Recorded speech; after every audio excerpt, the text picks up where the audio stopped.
Hello. So this is going second replay versus Purrely. As you can see in our hand, we open pretty much two going second cards and engine. This one's going to be very brief.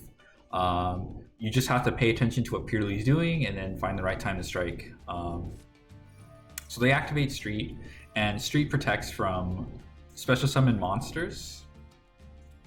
So all their Purrely monsters that are special summoned on that turn cannot be targeted. But as you can see, these two cards, going second cards, don't care about targeting. They don't target at all. So we just ignore it. He's just down one card. So here, he summons Purrely. He basically used three cards in general just to get to this point.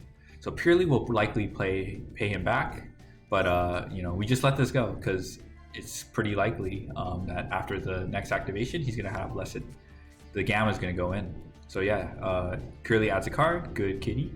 Then he activates, so this is the one he just added.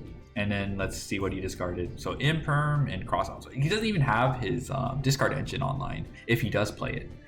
He had to discard these. This is often the case in this Purrely matchup. They discard these extra card if they don't run Brow or Snow, so they don't get they don't get paid back. So here, this is a dangerous position for him to be in, because even though he got a Purrely, because I have Gamma, I can just Gamma the Purrely, and then whatever remaining card in hand, even if it's a Happy Memory to protect from destruction, he still has to use it, and then he has nothing left. He can probably end on a Nightingale, maybe a Princess Sprout, and then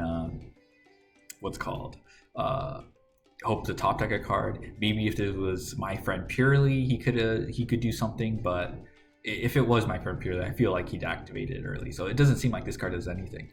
So Gamma does indeed solo this matchup.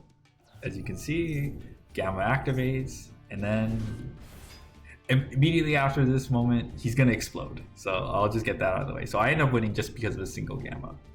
One thing I wanted to point out is Santa Claus just kind of sits there, and it's been my experience in the Purrely matchup. A lot of the times you can just hand trap Purrely. If you run DD Crow, if you run Gamma, sometimes Imperm on their normal summon if they don't have Street. If they have Street, if they don't have Street, then Imperm and Veiler do a very good job of stopping your play. You just got to pay attention to what their game plan is. But yeah, I don't want to talk too bad about Santa Claus because in general, it's just a card that lets you deal with a threat that you normally can't.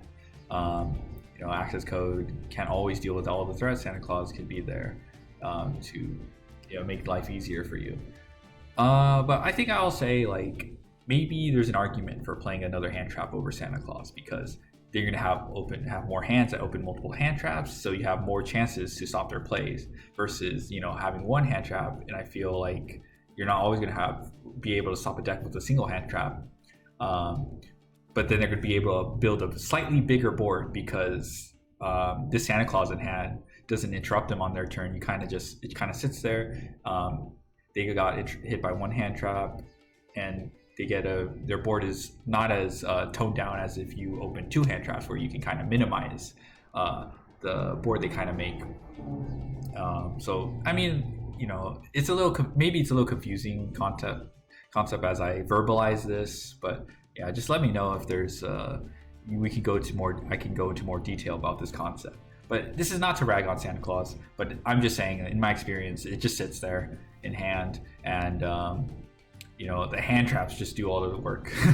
And then you just circular combo them. So yeah, so it gets negated and destroyed, explosion, and that's the game. Alrighty, thanks for watching.